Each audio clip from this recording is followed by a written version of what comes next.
Hi friends, ఈరోజు మనం జేఏబీలో ఇండియన్ ఎకానమీలో సెక్టార్స్ ఆఫ్ ఇండియన్ ఎకానమీ అని సెకండ్ చాప్టర్ చూస్తున్నాము. దీంట్లో మనకి ఇంట్రడక్షన్ వచ్చి economic activities are usually classified into 3 major sectors and economies achieve development through dominance in such areas. Economic activities అనేవి ముందు మేజర్గా అసలు 3 సెక్టార్స్ కింద డివైడ్ అయ్యి ఉంటాయి. ఈ ఎకానమీస్ అనేది డెవలప్ అవ్వాలంటే ముందు ఈ 3 సెక్టార్స్ యొక్క కాంట్రిబ్యూషన్ అనేది చాలా ఎక్కువ ఉంటుందండి. వాటిల్లో various sectors of the Indian economy. The Indian economy can be classified into various sectors based on various criteria. One of the common bases of this classification is the type of activity performed in the sector. Another basis could be the potential for growth, which determines the prospects of the sector. Indian economy అనేది various sectors కింద divide చేసి ఉంది. One of the common bases of this classification is the type of activity performed in the sector. అంటే అసలు ఆ సెక్టార్ని మనం ఎలా define చేస్తామంటే అందుట్లో జరిగే వర్క్ ఉంటుంది చూసారా, దాన్ని బట్టి ఆ సెక్టార్ అనేది మనం డిఫైన్ చేస్తాం. అది కాకుండా ఇంకోటి ఏంటంటే పొటెన్షియల్ ఫర్ గ్రోత్, అంటే ఎంత పెరగడానికి అవకాశం ఉందనేది. అది కూడా ఆ సెక్టర్ యొక్క ప్రాస్పెక్టస్, అంటే దాంట్లో జరిగే పనులు వాటి గురించి డిటర్మైన్ చేస్తుంది. Job terms and ownership are also important factors that can be used to classify the sectors of the Indian economy. అంటే అందుట్లో పనిచేసే వాళ్ళు ఉంటారు చూసారా, అంటే వాళ్ళ పర్మనెంట్ జాబ్సా లేకపోతే కాంట్రాక్ట్ బేస్డా లేకపోతే డైలీ బేసిస్ జాబ్సా, ఇలాంటి వాటిని అంటే ఓనర్షిప్ ఉంటుంది చూసారా, మళ్ళీ అంటే ఫర్ము ఎవరి చేతుల్లో ఉన్నది, ఇలాంటి ఫ్యాక్టర్స్ అన్నీ కూడా మనకి ఆ సెక్టర్ అనే దాన్ని డిఫైన్ చేస్తాయి. Classification based on economic activity. The differences in activities are foundations of their classifications as described. Activities అంటే అందుట్లో జరిగే పనుల గురించి డిఫరెన్సియేషన్ ఉంది చూసారా, దాన్ని బట్టి ఆ సెక్టార్స్ అనేవి ఎలా డిఫైన్ చేశారంటే కింద ట్యాబ్లర్ ఫామ్ ఉంది చూడండి. ఇందులో వచ్చేటప్పటికి మనకి పారామీటర్స్ అనేవి ఉన్నాయి. పారామీటర్స్ అంటే ఏంటంటే అందుట్లో జరిగే పనులు, అంటే ఏ టైప్ ఆఫ్ వర్క్ దాంట్లో జరుగుతుంది అనేది. దాని ప్రకారం మనకి primary, secondary and tertiary sectors అనేవి మెయిన్ 3 విభాగాలుగా మన ఇండియన్ ఎకానమీని క్లాసిఫై చేశారు.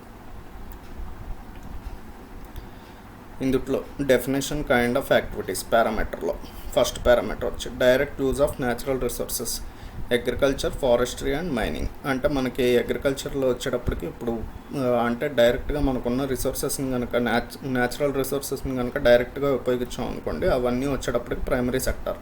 అంటే మనకి అలాంటిది అగ్రికల్చర్ కానీ, ఫారెస్ట్రీ కానీ, మైనింగ్ కానీ. అంటే మనకి మైనింగ్లో చూసారనుకోండి, బొగ్గు ఉంది, బొగ్గుని మైన్ చేశారు, లేకపోతే ఏదన్నా మెటల్స్ ఉన్నాయి వాటిని మైనింగ్ చేశారు, అవన్నీ అక్కడి నుంచి వస్తాయి, మనకి నేచర్ నుంచి డైరెక్ట్గా వస్తాయి. అంటే న్యాచురల్ రిసోర్స్ మనం ఉపయోగిస్తున్నాం కదా, అందుకని అది ప్రైమరీ సెక్టర్ కిందకి వస్తుంది. అలాగే అగ్రికల్చర్ కూడా. అగ్రికల్చర్లో మనకి ఏంటిది విత్తనాలు, అంటే అంతకుముందు ఏదన్నా చెట్టు నుంచి కానీ లేకపోతే మొక్క నుంచి కానీ వచ్చినాయే కదా విత్తనాలు, అవి కూడా నేచర్లో ఉన్నవి. మట్టి ఇలాంటివన్నీ, అంటే గాలి, నీళ్లు, ఇవన్నీ కూడా మనం ప్రైమరీ సెక్టార్లో మనకి డైరెక్ట్గా న్యాచురల్ రిసోర్సెస్ కాబట్టి అవి కూడా ప్రైమరీ సెక్టార్ కిందకే వస్తుంది. అగ్రికల్చర్, ఫారెస్ట్రీ కూడా అంతే. అలాగే secondary sector, processing of raw materials. Secondary sector అంటే ఏంటంటే మనకి నేచర్లో ఆల్రెడీ అవైలబుల్గా ఉన్న రా మెటీరియల్స్ని మనం ప్రాసెస్ చేసి దాని నుంచి కనుక ఒక ప్రోడక్ట్ని దేన్నన్నా తయారు చేసాం అనుకోండి, అంటే మ్యానుఫ్యాక్చరింగ్ సెక్టార్ వచ్చేటప్పటికి మనకి సెకండరీ సెక్టార్ కిందకి వస్తుంది. Processing of raw materials, manufacturing, largest employer in the West and global organisations. ఈ సెకండరీ సెక్టర్ కిందకి మ్యానుఫ్యాక్చరింగ్ అనేది వస్తుంది. Tertiary sector provide services, banking, education, health care, insurance and communications. Tertiary sector అంటే మనకి service sector అండి. ఇందులో మనకి మేజర్గా బ్యాంకింగ్, ఎడ్యుకేషన్, హెల్త్ కేర్ ఒకటి, ఇన్సూరెన్స్ సెక్టర్లు అండ్ కమ్యూనికేషన్స్ అంటే మనకి ఇంటర్నెట్ కమ్యూనికేషన్ కానీ, టెలిఫోనిక్ కమ్యూనికేషన్ కానీ, ఇవన్నీ కూడా దీంట్లోకి వస్తాయి. ఏదైనా సర్వీస్ రిలేటెడ్ ఇండస్ట్రీ అంతా కూడా టెరిషరీ సెక్టర్ కిందకి వస్తుంది. ఆల్సో నౌన్ యాజ్ ప్రైమరీ సెక్టర్ని మనం ఏమంటారు, agriculture and associated services. Primary సెక్టర్ని అగ్రికల్చర్ అండ్ అసోసియేటెడ్ సర్వీసెస్ అని కూడా అంటారు. Industrial and manufacturing sector. Secondary సెక్టర్నేమో ఇండస్ట్రీ లేకపోతే మ్యానుఫ్యాక్చరింగ్ సెక్టర్ అంటారు. అదే టెరిషరీ సెక్టర్ని వచ్చేటప్పటికి సర్వీస్ సెక్టర్ అంటారు. నెక్స్ట్ వచ్చి ఇందులో మనకి మెయిన్ ఎయిమ్ ప్రైమరీ సెక్టార్లో వచ్చేటప్పటికి provides raw materials for the production of goods and services. ఇందులోనేమో రా మెటీరియల్స్ ప్రొవైడ్ చేస్తుంది మనకి, అంటే ప్రైమరీ సెక్టర్ వచ్చేటప్పటికి. అదే సెకండరీ సెక్టర్ వచ్చేటప్పటికి ట్రాన్స్ఫార్మ్స్ వన్ గుడ్ ఇంటూ అందర్ బై వాల్యూ ఎడిషన్. అంటే మనకి వాల్యూ ఎడిషన్ అంటే ఇప్పుడు మీరు ఏదన్నా ఒక రా ఐరన్ ఉందనుకోండి, దాన్ని కనుక మీరు ఏదన్నా ఒక ఐటమ్ కింద తయారు చేసి అమ్మారు, అంటే ఒక స్క్రూ డ్రైవర్ కానీ, రెంచ్ కానీ, లేకపోతే ఇలాంటి ఏదో ఒకటి. అంటే ఆ రా మెటల్ అమ్మిన దానికన్నా మీకు ఏదన్నా వాల్యూ అడిషన్, దాన్ని మీరు ఒక ఐటమ్ కింద మార్చి అమ్మితే మీకు దానికి వాల్యూ యాడ్ అయినట్టు మీరు దాన్ని ఎక్కువ రేట్కి అమ్ముకోవచ్చు. దాన్ని వాల్యూ అడిషన్ అంటారు. అదే టెర్షరీ సెక్టర్ వచ్చేటప్పటికి offer services to the primary and secondary sectors. అంటే ప్రైమరీ సెక్టార్కి, సెకండరీ సెక్టార్కి కూడా వీళ్ళ సర్వీసులను అందిస్తూ ఉంటారు. Next organised or unorganised. Primary sector వచ్చేటప్పటికి మనకి ఫుల్లీ అన్ఆర్గనైజ్డ్ అండి. అదే సెకండరీ సెక్టర్ వచ్చేటప్పటికి ఆర్గనైజ్డ్. ప్రైమరీ సెక్టర్ ఎందుకు అన్ఆర్గనైజ్డ్ అంటే ఇప్పుడు మీరు చూడండి, ఇందులో అగ్రికల్చర్ లేబర్ కానీ, లేకపోతే కన్స్ట్రక్షన్లో అగ్రికల్చర్ లేబర్ కింద తీసుకోండి. అగ్రికల్చర్ లేబర్ వచ్చేటప్పటికి వాళ్ళు అన్ఆర్గనైజ్డ్ సెక్టర్. అంటే మీకు వాళ్ళు ఒకరోజు వస్తే కనుక మళ్ళీ నెక్స్ట్ డే వాళ్ళు వస్తారా రారా అనేది మనకి ఐడియా ఉండదు. అంటే వాళ్ళు చెబుతారు వస్తామని చెప్పి, కాకపోతే వేరే చోటన ఎక్కడన్నా పని ఉంటే కనుక వెళ్ళిపోవటం అలాంటివి చేస్తూ ఉంటారు కదా. అందుకని వాళ్ళది అన్ఆర్గనైజ్డ్. వాళ్ళకి ఒక టైమింగ్స్ అలాంటివి ఏమి ఉండవు. అదే సెకండరీ సెక్టర్ వచ్చేటప్పటికి ఆర్గనైజ్డ్. అంటే ఇప్పుడు మీరు మ్యానుఫ్యాక్చరింగ్ చూడండి, ఇండస్ట్రీస్లో వాళ్ళు రాగానే పంచ్ కట్స్ వేయటం ఇలాంటివి ఉంటాయి. వాళ్ళకి ఏదో ఒకటి యూనిఫామ్ కానీ ఇలాంటివి, అందరూ ఒక యూనియన్స్ కానీ ఇలాంటివి ఉంటాయి చూసారా, దాన్ని ఆర్గనైజ్డ్గా ఉంటారు వాళ్ళు. అదే టెరిషరీ సెక్టర్ వచ్చేటప్పటికి వెరీ వెల్ ఆర్గనైజ్డ్. అంటే వీళ్ళకి ఇంకా ఐడి కార్డ్స్ కానీ, లేకపోతే ఇప్పుడు ఐరిస్ స్కాన్లు అని ఇలాంటివి ఉన్నాయి చూసారా, లేకపోతే వాళ్ళ సిస్టమ్ దగ్గర కూర్చున్నప్పుడు వెంటనే వాళ్ళ పాస్వర్డ్ ఇచ్చి అందుట్లో సైన్ ఇన్ అవ్వటం, మళ్ళీ వెళ్ళిపోయేటప్పుడు లాగౌట్ అవ్వటం, ఇలాంటివన్నీ కూడా. ఇది వచ్చేటప్పటికి very well organised. Methods of employment. Methods employed mostly old methods. మనకి అగ్రికల్చర్ సెక్టర్లో వచ్చేటప్పటికి చూడండి, అంటే ఇప్పుడు మెషినరీ తీసి పక్కన పెట్టండి, మెషినరీ కాకుండా మామూలుగా వాళ్ళు అవలంబించే విధానాలు అవన్నీ వచ్చేటప్పటికి పాతవే ఉంటాయి. అదే సెకండరీ సెక్టర్ వచ్చేటప్పటికి ఎఫిషియెంట్ ప్రొడక్షన్ మెథడ్స్. వీళ్ళు ఎప్పటికప్పుడు అప్డేట్ అవుతూ ఉంటారు, ప్రొడక్షన్ పెంచడం కోసం ఎప్పుడు ఆలోచిస్తూ ఉంటారు. కాబట్టి కొంచెం కొత్త మెథడ్స్ని వీళ్ళు ఇది చేసుకుంటూ ఉంటారు, అంటే అడాప్ట్ చేసుకుంటూ ఉంటారు. టెరిషరీ సెక్టర్ వచ్చేటప్పటికి advanced logistics and techniques used. అంటే వీళ్ళు బాగా కొత్త మెషినరీ ఒక ఐటమ్ని ఇంకో చోటకి తీసుకెళ్ళడానికి, లాజిస్టిక్స్ అంటే అదే కదా మనకి, అంటే ట్రాన్స్పోర్ట్ సర్వీసెస్ లేకపోతే టెక్నిక్స్ కానీ, ఇవన్నీ కూడా ఎప్పుడు అడ్వాన్స్డ్గా ఉంటారు. ఎంప్లాయ్మెంట్ వచ్చేటప్పటికి ప్రైమరీ సెక్టార్లో in most developing economies such as India, large population of work force are employed compare to other developed countries.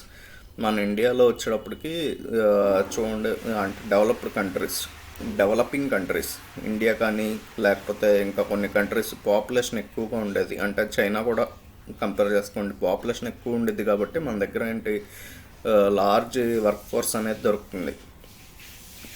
అది కూడా ఏంటి, చీప్ లేబర్. అందుకని కొన్ని కంపెనీస్ వచ్చేటప్పటికి మనకి ఇండియాలో కానీ చైనాలో కానీ పెట్టాలని చూస్తూ ఉంటాయి. ఎందుకంటే పాపులేషన్ ఎక్కువగా ఉంటుంది, మన వాళ్ళు తక్కువ జీతానికి పనిచేయడానికి రెడీగా ఉంటారు. అదే సెకండరీ సెక్టర్ వచ్చేటప్పటికి requires a particular set of talents, employment rate is in equilibrium. అదే సెకండరీ సెక్టార్లో పనిచేయాలంటే వాళ్ళు ఆల్రెడీ కొంత స్కిల్డ్ లేబర్ అయి ఉండాలి. అంటే ఐటీఐ కానీ ఇలాంటి చదువుకున్న వాళ్ళు, ఇప్పుడు ఫిట్టర్స్ ఇలాంటి వాళ్ళు ఉంటారు చూసారు, లేకపోతే ప్రొడక్షన్లో పనిచేయాలన్నా బేసిక్ మినిమం గ్రాడ్యుయేషన్ కానీ ఇట్లాంటివన్నీ చూస్తూ ఉంటారు. లేకపోతే అట్లీస్ట్ 10th క్లాస్ కానీ ఇలాంటివి. అంటే వాళ్ళు అట్లీస్ట్ అక్కడ ఉన్నది స్టెప్స్ ఉంటాయి చూసారా, ఇలా ప్రొసీజర్లో మనకి ప్రొడక్షన్లో ప్రొసీజర్ ఉంది, దానికి ఫాలో అయ్యేటట్టు వాళ్ళకున్న రూల్ బుక్ కానీ ఇలాంటివి చదువుకునే మినిమం కెపాసిటీ అనేది ఉండాలి.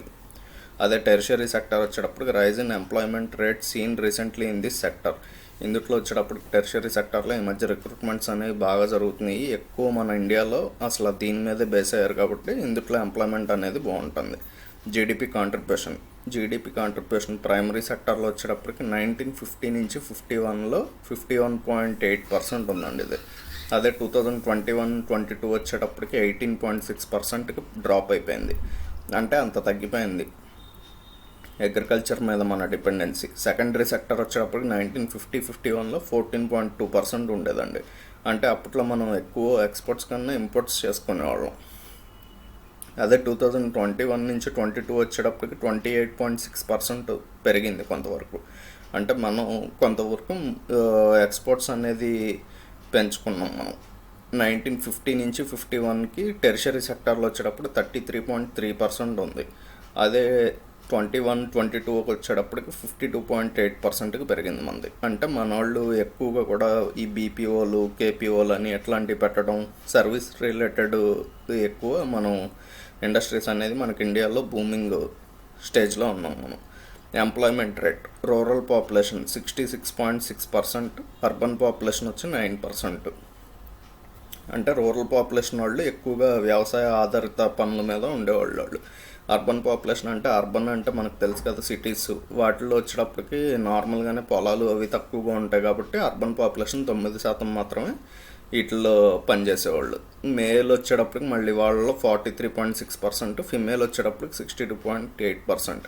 అంటే పల్లెటూరులో ఉన్న లేడీస్ మగాళ్ళ కన్నా కూడా ఎక్కువ వెళ్ళేవాళ్ళు అంట వ్యవసాయ పనులకి. టోటల్ వచ్చేటప్పటికి 48.9% ఉంది. అదే సెకండరీ సెక్టర్ వచ్చేటప్పటికి రూరల్ 16%, అర్బన్ వచ్చేటప్పటికి 31%. ఎందుకంటే మనకి అర్బన్ సిటీస్లో మనకి ఈ కంపెనీస్ కానీ అంటే ప్రొడక్షన్ కంపెనీస్ ఎక్కువ ఉంటాయి కాబట్టి వీళ్ళలో ఎక్కువగా, రూరల్లో తక్కువ ఉంటాయి కాబట్టి అర్బన్లో మనకు పర్సంటేజ్ ఎక్కువ ఉంది. అలా మళ్ళీ వీళ్ళలో మేల్ వచ్చేటప్పటికి 25.9%, ఫిమేల్ వచ్చేటప్పటికి 20%, టోటల్ వచ్చేటప్పటికి 24.3%. టెరిషరీ సెక్టర్, ఇందులో రూరల్ వచ్చేటప్పటికి 17.4%, అర్బన్ వచ్చేటప్పటికి 60% ఉంది చూడండి. అందులో మళ్ళీ మేల్ వచ్చేటప్పుడు 30.5%, ఫిమేల్ వచ్చేటప్పటికి 17.2%, టోటల్ వచ్చి 26.8% ఉంది. టైప్ ఆఫ్ ఎకానమీ, ఒకవేళ మనదనే కాదు ఏ కంట్రీ అయినా సరే, ఒకవేళ 50% ఆఫ్ ది రెవెన్యూ కనుక వాళ్ళ టోటల్ రెవెన్యూలో మోర్ దాన్ 50% ఆర్ 50% రెవెన్యూ కనుక వస్తా అంటే అంటే అగ్రికల్చర్ మీద వస్తా అంటే దాన్ని అగ్రేరియన్ ఎకానమీ అంటారు.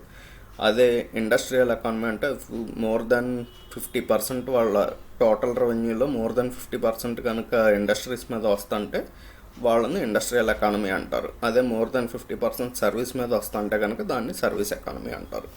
ఇప్పుడు మనది ఇదివరకు వచ్చేటప్పటికి అగ్రేరియన్ ఎకానమీ కింద ఉండేదండి. ఇప్పుడు రీసెంట్గా మనది సర్వీస్ ఎకానమీ కింద కన్వర్ట్ అయింది మనది. In addition to the three main sectors, the quaternary and quinary sectors have also been introduced, which can be considered as subsectors of the tertiary sector. ఇప్పుడు ఈ క్వాటర్నరీ సెక్టారు, క్వినరీ సెక్టార్ అని చెప్పి ఒక 2 కొత్త sectors add అయినట్టు చెప్తున్నారండి. వాటిల్లో మనకి వీటిని టెరిషరీ సెక్టార్ కింద సబ్ సెక్టార్స్ ఇవి. అంటే ఇవి కొత్తగా ఉన్న సెక్టార్స్ కాదు, టెరిషరీ సెక్టార్స్లోనే ఒక పార్ట్ ఇవి.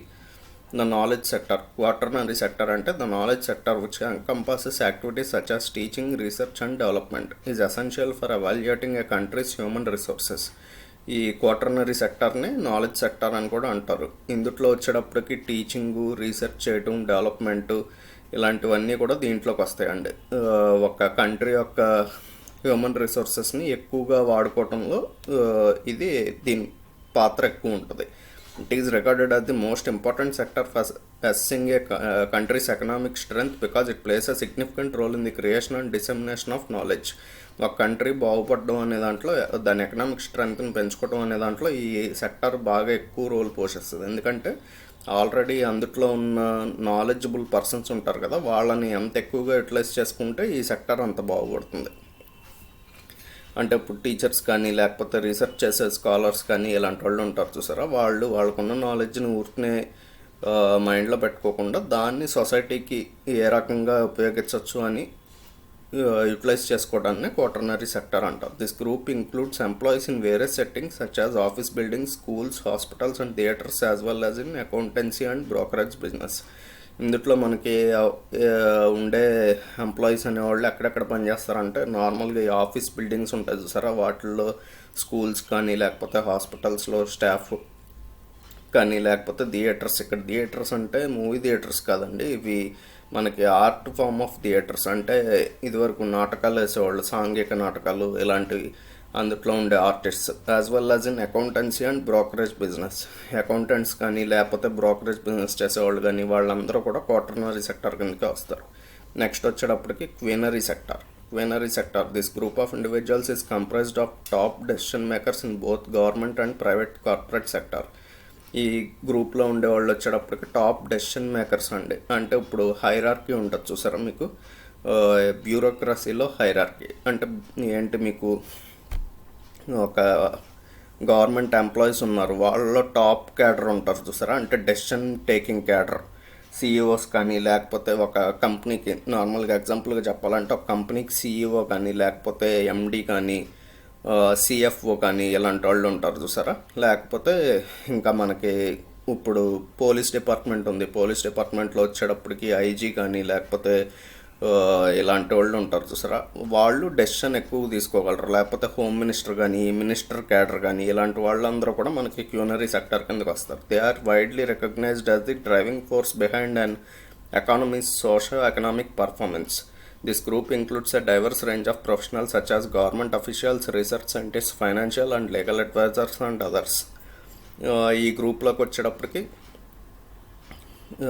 ఇది వచ్చేటప్పటికి మనకి ఒక ఎకానమీని బాగా బూస్ట్ చేయాలంటే కనుక బూస్ట్ చేయాలన్నా లేకపోతే పెంచాలన్నా దీని పాత్ర అనేది చాలా ఎక్కువ ఉంటుందండి. ఎందుకంటే మేజర్ డెసిషన్స్ అన్నీ వీళ్ళే తీసుకుంటారు కాబట్టి, ఈ సెక్టార్లో ఉన్న పీపుల్ తీసుకుంటారు కాబట్టి ఎకానమీ అనేది ఏ సైడ్ మూవ్ అవ్వాలనేది వీళ్ళు ఎక్కువ డిసైడ్ చేస్తారు.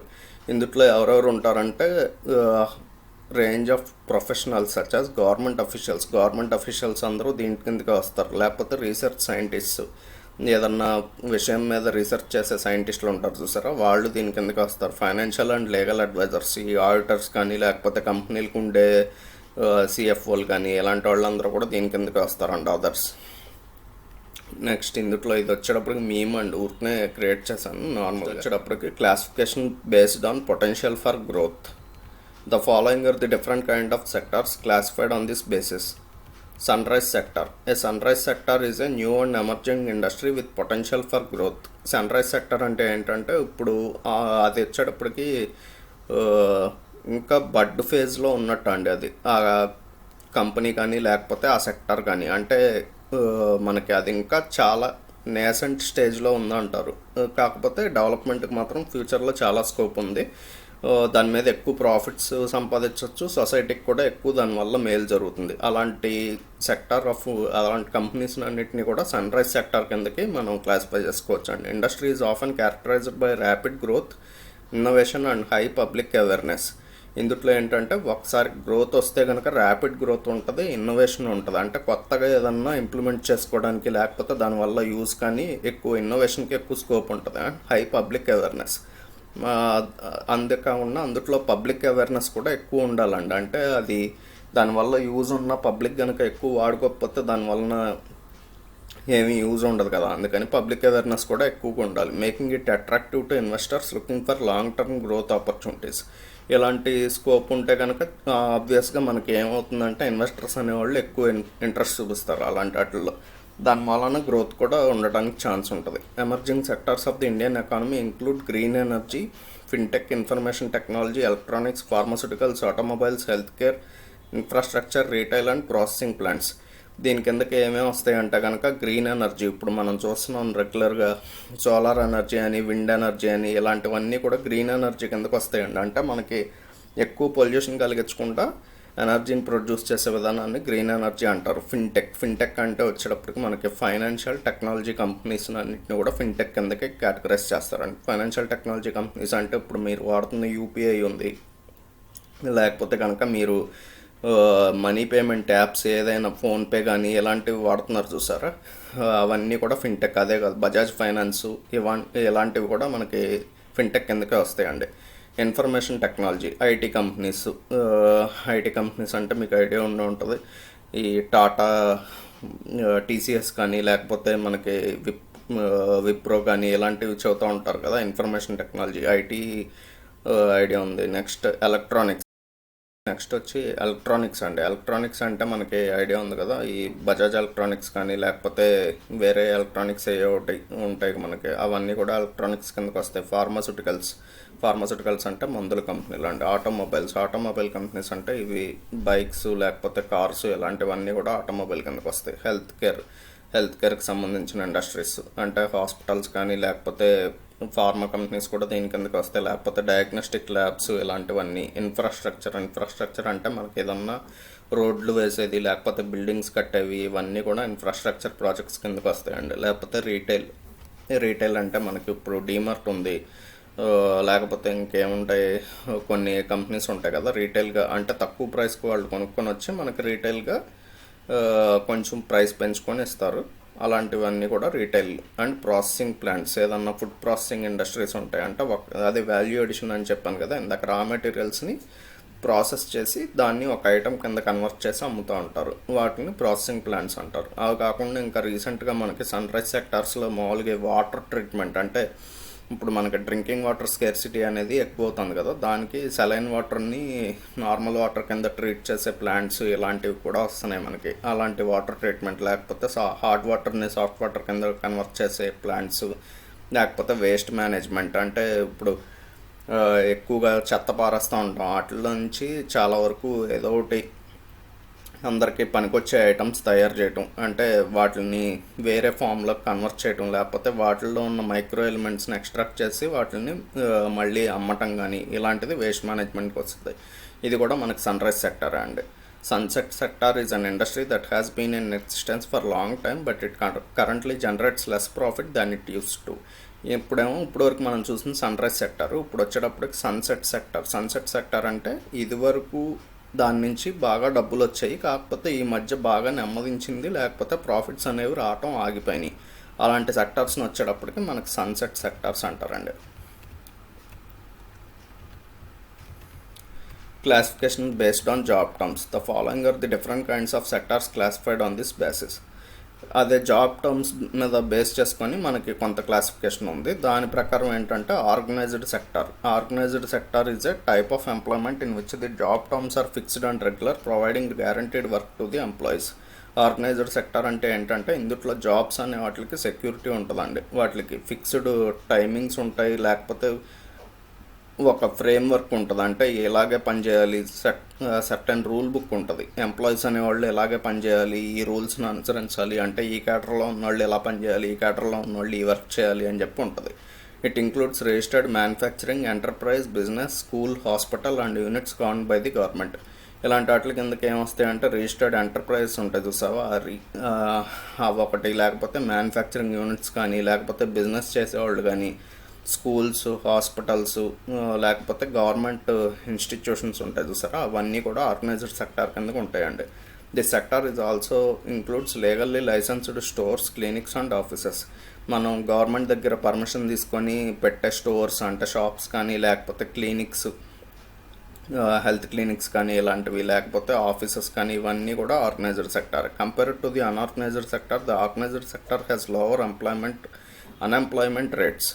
అదే అన్ఆర్గనైజ్డ్ సెక్టార్కి ఉన్న డిఫరెన్స్లో ఇది కూడా ఒకటి అండి. అంటే అన్ఎంప్లాయ్మెంట్ వచ్చేటప్పటికి మనకు ఆర్గనైజ్డ్ సెక్టార్లో తక్కువ ఉంటుంది, ఎందుకంటే వీళ్ళకి వెంటనే జాబ్లోంచి తీసేయటం అనేది ఇలాంటివి ఉండవు, ముందే చెప్పి తీసేస్తారు ఇలాంటి వాళ్ళని. అదే అన్ఆర్గనైజ్డ్ సెక్టార్ అనుకోండి, వాళ్ళకి ఈరోజు పని ఉంటే రేపు ఉండకపోవచ్చు, ఒక 2-3 డేస్ కంటిన్యూస్గా పని ఉంది అనుకోండి, మళ్ళీ ఒక 2-3 డేస్ ఉండకపోవచ్చు. అందుకని చెప్పి ఇందులో వచ్చేటప్పటికి అన్ఎంప్లాయ్మెంట్ అనేది తక్కువగా ఉంటుంది. Additionally employees in this sector enjoy the benefits of social security. అందులో కాకుండా మళ్ళీ ఆర్గనైజ్డ్ సెక్టార్లో ఉండే వాళ్ళకి కొన్ని బెనిఫిట్స్ కూడా ఉంటాయండి. అదే అన్ఆర్గనైజ్డ్ సెక్టార్లో ఉండే వాళ్ళకి ఏదన్నా ఒంట్లో బాగోకపోయినా, ఏదన్నా సెలవు పెట్టినా వాళ్ళకేమీ ఎవరు కూడా శాలరీ ఇవ్వరు.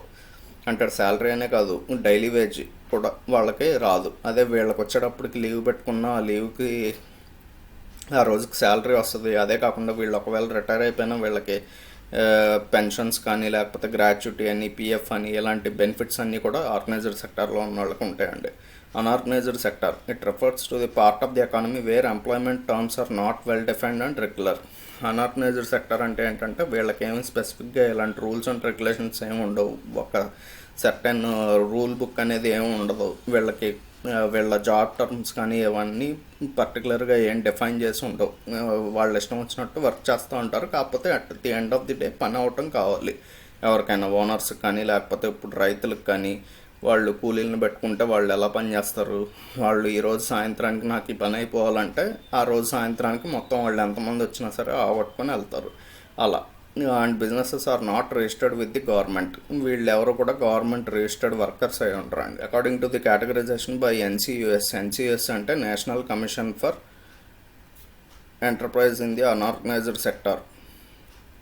ఇదొక యూనియన్ అండి, national commission for enterprise in the unorganised sector. According to the categorisation by NCEUS, it comprises all private enterprises that are not incorporated and are owned by individuals or households. దీని ప్రకారం ఏంటంటే ఉంటాయంటే private enterprises ఉంటాయండి, అవన్నీ కూడా ఏంటి individuals hold చేసేవి, లేకపోతే ఒక గ్రూప్ ఆఫ్ హౌస్ హోల్డ్స్ ఇలాంటి వాళ్ళు హోల్డ్ చేసే కంపెనీస్ ఉంటాయి చూసారా, వాటిని ఇందుట్లో పెడతారు.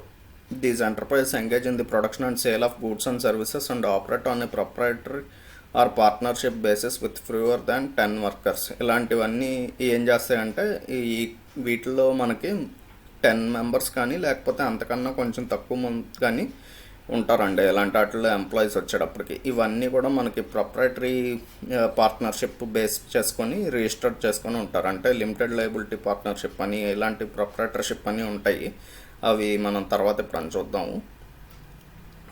ఆ టైప్ ఆఫ్ బిజినెస్ కింద రిజిస్టర్ అయ్యి ఉంటాయండి ఇవి. దీని ప్రకారం differences between organised and unorganised sectors, ఇది మెక్మిలన్ బుక్లోంచి ఎక్స్ట్రాక్ట్ చేసాం. ఇది వచ్చేటప్పటికి దాని ప్రకారం మనకి వాళ్ళు చెబుతున్న డిఫరెన్స్ ఏంటంటే ఆర్గనైజ్డ్ సెక్టార్కి అన్ఆర్గనైజ్డ్ సెక్టార్కి meaning. It is a sector where the employment terms are fixed and regular and the employees get assured work.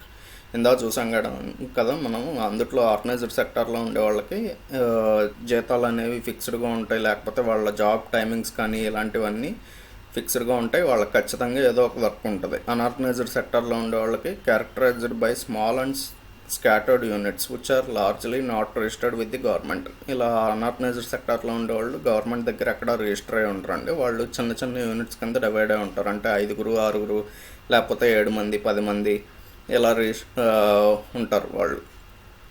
Governed by various acts like factories act, bonus act, PF act, minimum wages act etcetera. ఇలాంటివి మనకు organised సెక్టార్లో వచ్చేటప్పటికి కొన్ని acts ఉంటాయండి. అంటే bonus act, ఎన్నిసార్లు bonus ఇవ్వాలి అని, పిఎఫ్ యాక్ట్, పిఎఫ్ ఎంత ఉండాలి, మినిమం వేజెస్ యాక్ట్ అంటే ఈ సెక్టార్లో పనిచేసే వాళ్ళకి మినిమం ఎంత వేజ్ ఉండాలి, అక్కడి నుంచే రిక్రూట్మెంట్ అనేది ఉంటుందండి. అంటే మినిమం అంత వేజ్ అన్న ఇవ్వాలి వాళ్ళకి. ఇది వచ్చేటప్పటికి అన్ఆర్గనైజ్డ్ సెక్టార్లో అలాంటి యాక్ట్స్ ఏమి ఉండవండి మనకి. Government rules strictly followed. దీంట్లో వచ్చేటప్పటికి అన్ఆర్గనైజ్డ్ సెక్టార్లో గవర్నమెంట్ రూల్స్ అనేది స్ట్రిక్ట్గా ఫాలో అవ్వాలి. అన్ఆర్గనైజ్డ్ సెక్టార్లో అంత ఇదిగా ఫాలో అవ్వాల్సిన రూల్స్ ఉండవు, అంత ఫాలో అవ్వాల్సిన అవసరం ఉండదు. రెమ్యూనరేషన్ రెగ్యులర్ మంత్లీ శాలరీ, వీటిలో వచ్చేటప్పటికి అన్ఆర్గనైజ్డ్ సెక్టార్లో డైలీ వేజెస్. ఆర్గనైజ్డ్ సెక్టార్లో మనకి మంత్లీ శాలరీ వస్తుంది, ఇందులో వచ్చేటప్పటికి డైలీ వేజెస్ వస్తాయి. Basis for comparison job security. Job security వచ్చేటప్పటికి ఆర్గనైజ్డ్ సెక్టార్లో workers enjoy the security of the employment, అంటే వీళ్ళకి జాబ్ సెక్యూరిటీ అనేది ఉంటుంది. అన్ఆర్గనైజ్డ్ సెక్టార్లో వచ్చేటప్పటికి మనకి జాబ్ సెక్యూరిటీ అనేది ఉండదు. అంటే ఈరోజు వచ్చిన వాళ్ళకి రేపు మళ్ళీ పని ఉంటుందో లేదో తెలియదు. ఒకవేళ రైతుకి కానీ లేకపోతే ఓనర్కి కానీ పని నచ్చలేదు అనుకోండి, తీసేసే అవకాశం ఎక్కువ ఉంటుంది. Working hours fixed. వీళ్ళకి వచ్చేటప్పటికి మినిమం ఈ టైం నుంచి ఈ టైం వరకు చేయాలి. ఏ షిఫ్ట్లో అయినా సరే, ఇప్పుడు morning shift, afternoon shift, night shift అని ఉంటాయి కదా, వాళ్ళకైనా సరే వర్కింగ్ అవర్స్ అనేవి ఫిక్స్డ్గానే ఉంటాయి. వీటిలో వచ్చేటప్పటికి అన్ఆర్గనైజ్డ్ సెక్టార్లో నాట్ ఫిక్స్డ్. అంటే ఒకవేళ వాళ్ళు కాంట్రాక్ట్ కింద తీసుకున్నారనుకోండి, ఏదన్నా పని పొద్దున్న నుంచి సాయంత్రంలో పైన అవ్వచ్చు, మధ్యాహ్నంలో పైన అయిపోవచ్చు, ఏ టైంలో అయినా పని అయిపోతే వాళ్ళు వెళ్ళిపోవాలంతే. Salary of workers as prescribed by the government అనేది చదువుతుందండి ఆర్గనైజ్డ్ సెక్టార్లో మినిమం ఇంత శాలరీ అనేది ఉండాలి అని చెప్పి. అదే అన్ఆర్గనైజ్డ్ సెక్టార్లో వచ్చేటప్పటికి అలాంటిది ఏమి ఉండదు. వాళ్ళు జనరల్గా ఊరికి ఎంత అని చెప్పి అనుకుంటూ ఉంటారు, దాని ప్రకారం పనులు చేసుకుంటూ వెళ్తారు. Contribution to provident fund by the manager.